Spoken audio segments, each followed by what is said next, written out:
Ecco, c'è una cosa che a me piace ed è una cosa che ha detto Rudyard Kipling.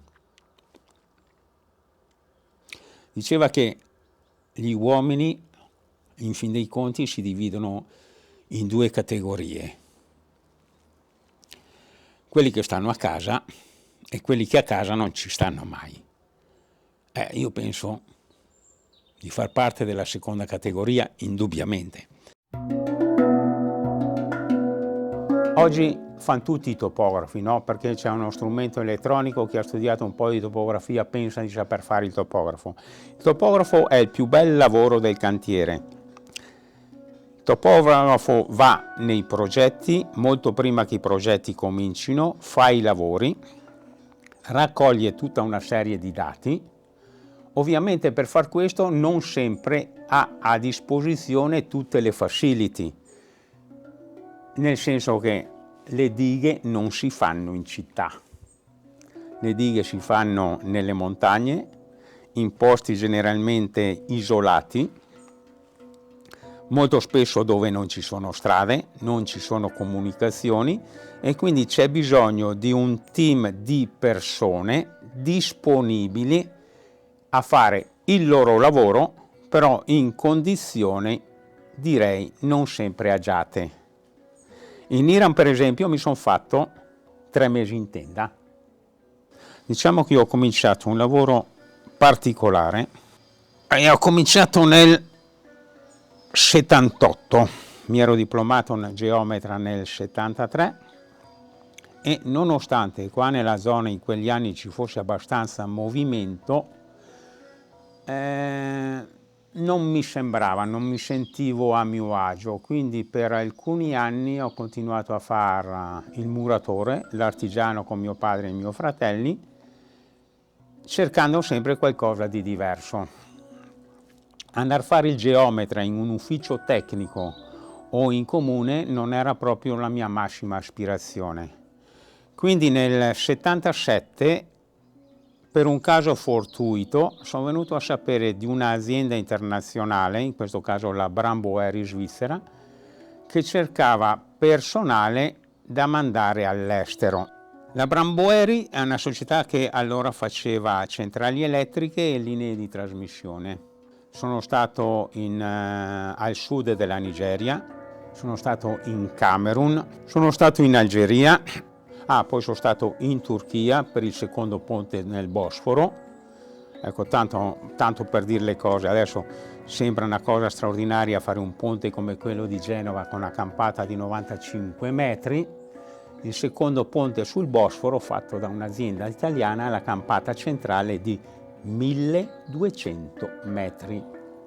E quindi sono andato in Sudan del Nord, quindi il Sudan islamico, dal Sudan in India ho fatto qualche salto per aprire un cantiere in Nepal, dall'India al Pakistan, dal Pakistan all'Islanda, dall'Islanda nuovamente in Nigeria, dalla Nigeria al Venezuela, dal Venezuela straordinariamente in Nigeria nuovamente, non perché avessi una simpatia particolare per il paese, ma perché in Nigeria avevamo un cantiere molto difficile in cui 2 italiani erano stati sequestrati.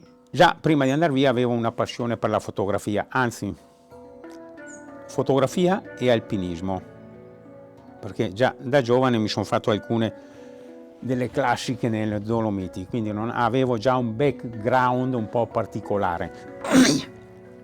Quindi andando in giro e vedendo cose che altri probabilmente non avevano mai visto e che non vedranno mai, perché io sono stato in posti estremamente disagiati, ho cominciato così a raccogliere delle foto, a far foto.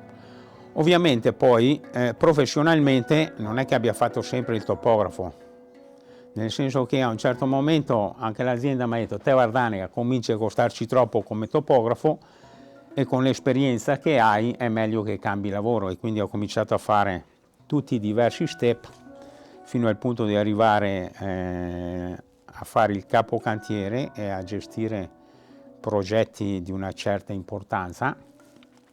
Basti pensare che il progetto del Ghazi Barota in Pakistan, eravamo circa 200 espatriati, e quando parlo di espatriati parlo di italiani ed europei, quindi eravamo circa 200 espatriati con, dico una cifra che può impressionare, 5.000 locali, di cui il mio compito principale non era tanto quello tecnico, perché tanto in un cantiere, quando hai dei buoni assistenti, tutta gente che conosce il proprio lavoro, il capocantiere deve solo avere l'occhio un po' più avanti, ma poi deve fidarsi dei suoi collaboratori.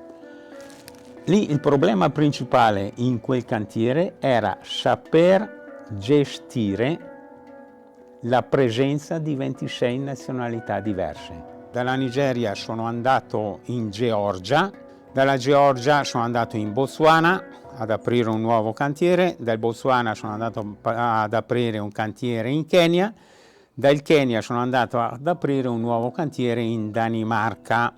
Ecco, qui l'azienda, pensando di farmi un favore, siccome ero già pensionato, mi ha detto: guarda Nega, ti mandiamo in un posto tranquillo, e mi ha mandato in un bel cantiere interessante da un punto di vista ingegneristico, perché ha un ponte di 2 chilometri con le campate centrali due campate centrali, mi sembra da 200 e qualche metro, ma è stata di una noia mortale, e lì ho deciso che era giunto il momento di fermarmi, e quindi adesso faccio il nonno e racconto storie che una volta si sentivano comunemente nelle osterie, però adesso le osterie non ci sono più, ci sono i bar o i wine bar, e quindi queste storie non si narrano più. E quindi, nonostante il Covid, abbiamo fatto sta serata gradevole. Ne abbiamo in mente altre post-Covid, insomma, adesso in giro per il mondo non ci vado più. Quindi, se è vero che i vecchi vivono di ricordi, beh, insomma, piano. Però insomma è bello ricordare anche quello che si è fatto, ecco.